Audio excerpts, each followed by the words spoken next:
Thank y'all very, very much. Chris, thank you for that generous introduction. Thank y'all for that warm reception. Aren't Chris and Wayne doing a great job for every one of us? Let's give them another round of applause.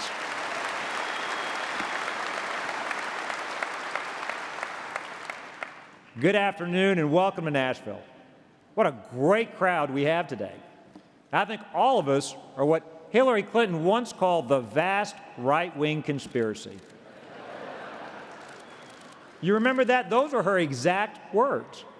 Now, she was wrong about that conspiracy part, but you know what? She really wasn't wrong about that vast part. This is a pretty vast group.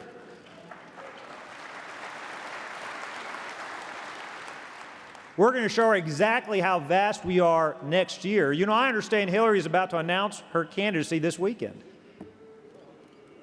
I wonder what her slogan's going to be. I suspect it won't be 4 more years, but somebody back there got it right. It may be, what difference does it make? We'll see.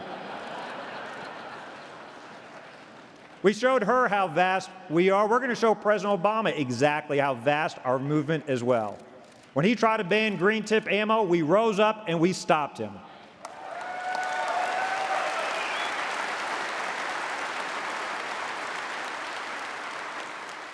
I guess that's why he complained about how we clinged to our guns and religion.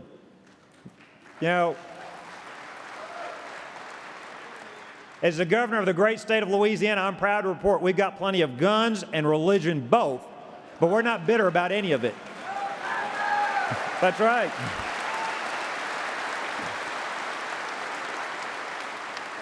Like you, I'm not bitter at all, but I am greatly concerned. I'm greatly concerned about things in our nation, and that's what I want to talk to you about today. This month, we've seen something very, very dangerous happen in our country. If you saw the news in Indiana, if you saw the news in Arkansas, you know just what I'm talking about, and you're probably just as concerned as I am. Those 2 states debated the laws to protect the religious liberty, the freedoms of their citizens. Laws to keep government from compelling anybody to participate in wedding ceremonies that are incompatible with their deeply held religious convictions. We saw something in those states that was uncommon in our history. We saw Hollywood liberals and editorial columnists form a new unholy alliance with some of the biggest corporations in our country. They came together to bully the elected representatives of the people. Let's not mince words about it. It was bullying. Indiana legislators passed a law that matched the value of Hoosiers. In just days, the radical left wing and corporate America bullied them into backing down. Now look, I believe in competition. I'm not whining because my side lost. Winning and losing, that's just a fact of life. But what I'm troubled by is this. This wasn't just a matter of competing policy preferences. This was different. This was an attack on our Constitution. It was an attack on the fundamental right to speech and association and the free exercise of religion. It was large corporations, it was Hollywood, it was the media elite saying, we don't care about the First Amendment. I don't know about you, but I like to think of myself as a young man. I remember the days when Hollywood actually liked the First Amendment. Do you remember those days? Now, maybe they haven't read the First Amendment lately. Maybe they're too busy dealing with record low movie attendance instead of worrying about the First Amendment. Now, I know you didn't come here expecting to hear a speech on religious liberty. But my friends, if these large forces, if they can conspire to crush the First Amendment, it won't be long before they join forces again to come after the Second Amendment. Michael Bloomberg, he is already trying. He is pressuring grocery stores and restaurants to ban guns. Next, he's going to try to bully sporting goods stores to quit selling guns and ammunition. Bloomberg knows he can't beat Chris Cox, he can't beat Wayne LaPierre, he can't beat the men and women of the NRA in the elections. So they're trying to beat us in the boardrooms of corporate America. When you read the Constitution, there are only 72 words in these first 2 amendments. But in those 72 words, there is one essential God-given truth that defines us as a country. In America, the people's voice trumps the government's voice.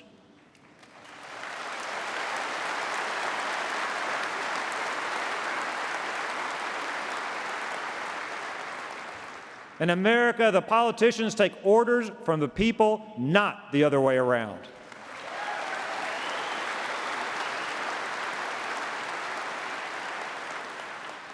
In America, the people rule, and that should never, ever change.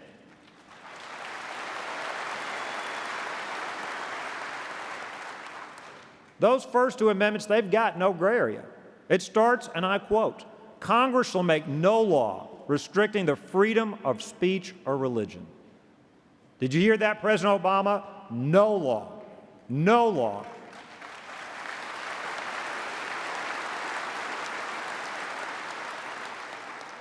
Now, if they had known President Obama was coming, the Founding Fathers might have put executive orders in there as well when they were talking about that. The Second Amendment ends by saying that our right to keep and bear guns, and I quote again, shall not be infringed. Shall not.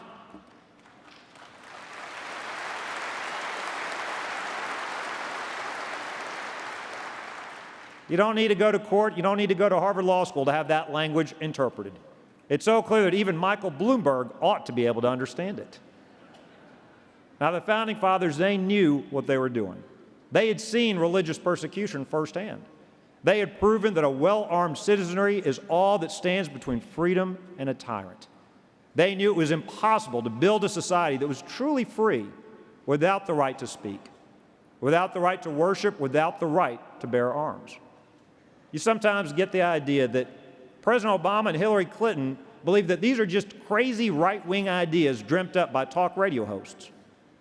But these are not the ideas of a right-wing conspiracy. These are the pillars of our nation. And that's why I was proud to write the law in Congress after Hurricane Katrina, ensuring that never again could the government seize your firearms after a disaster.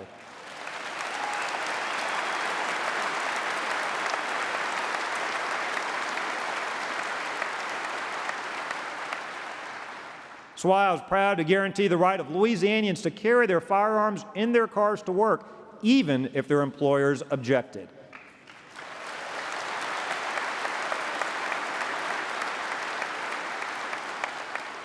That's why I was proud to pass Louisiana's own Second Amendment to our state constitution, giving us the strongest pro-gun laws in America.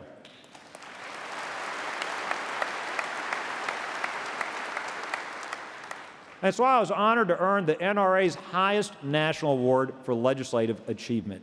We're not defending these principles just because we want to beat the other guys. We don't fight for these principles for ourselves. We fight for the right to bear arms and the right to dissent and the right to worship because we know that the day those rights disappear is the day that this is no longer America. Freedom is the right of every individual.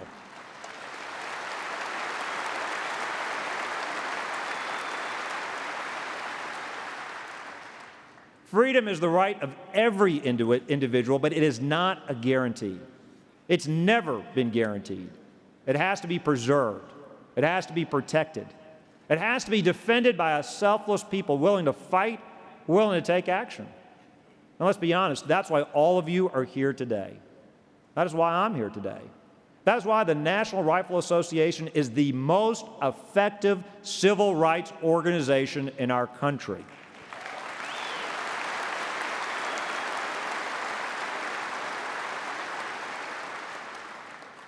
It is our duty not only to exercise our freedoms, but to defend the freedoms of all Americans. And that is truly what separates us from our opponents. You see, the liberal elitists, they believe that CNN should have First Amendment freedom, but average American small businesses should not. Liberal elitists believe it's okay for companies to do business in nations with oppressive regimes and then boycott Indiana. Liberal elitists believe they should be able to have armed guards and gated communities, while gun control leaves your family defenseless. You know, after watching them for a while, the only freedom I think they absolutely believe in is the absolute freedom to engage in hypocrisy.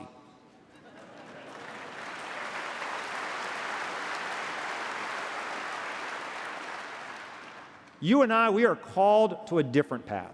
We stand up for the rights of all Americans. We believe all men and all women should be able to worship their God, speak their mind, and defend their families.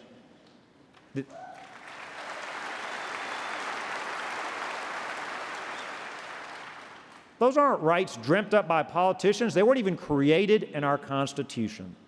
These are rights endowed by our Creator, given humanity by God above.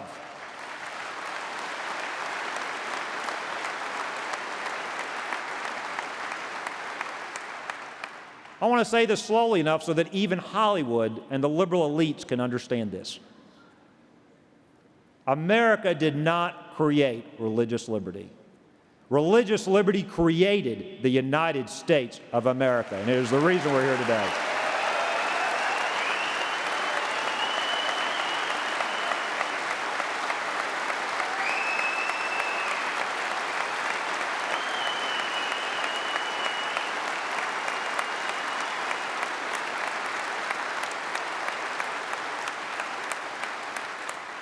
It is time for us to draw a line and tell the left. I don't know about you, but I'm tired of their hypocrisy. They say they're for diversity and tolerance and pluralism, yet apparently that's only the case if you don't disagree with them.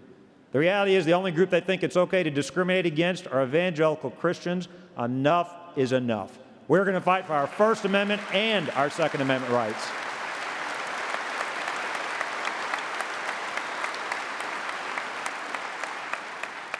In closing, I want to talk about our road ahead. You may have heard there's a big election coming up next year, a monumental, history-changing election. Now, you and I both know that after Barack Obama, we need a president who will not settle for even one more Supreme Court justice who is against our right to bear and keep arms.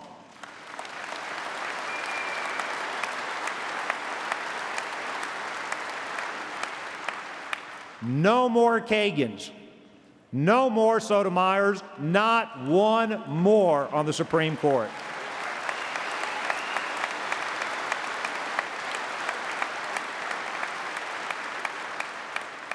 We need a president who will push the Congress to guarantee your right to bear arms, a national right to carry promised by our national Constitution. Your right to defend yourself should not end at the state line. Every state.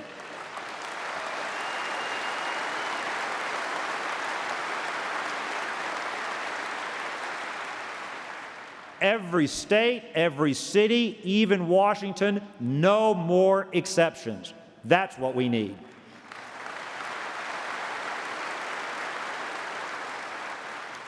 But before the next president, whoever that might be, embarks on that task, we have to face up to a very difficult fact. Barack Obama has fundamentally changed a few things. In his 6 years, he has emboldened the left-wing radicals to shoot for the moon. By the way, I guess it's okay for them to shoot for the moon as long as they don't use a gun while they're doing it. Now we face not just liberal politicians, but out-of-touch Hollywood elitists and big businesses afraid to stand up for freedom. And by the way, to the Republican Party, we are proud to stand up to big government. We better be ready to stand up to big business as well when they threaten our constitutional freedoms.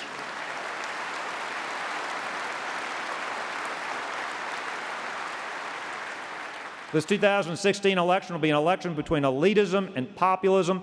Hillary Clinton will be on the side of elitism. We need to be on the side of the people and their First and Second Amendment rights.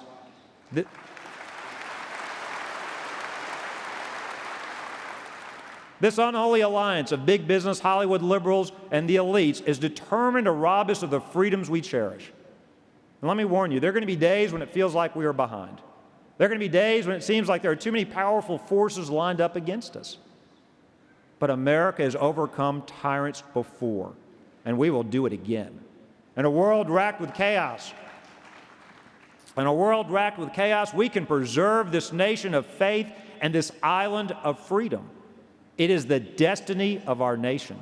It is the duty of the brave. And let me tell you this. The National Rifle Association, they will be there in the gap, day in, day out, through sunny days, through stormy days. Never stop fighting, never stop believing, never surrender. God bless you, God bless the NRA, God bless the United States of America, the greatest country in the history of the world.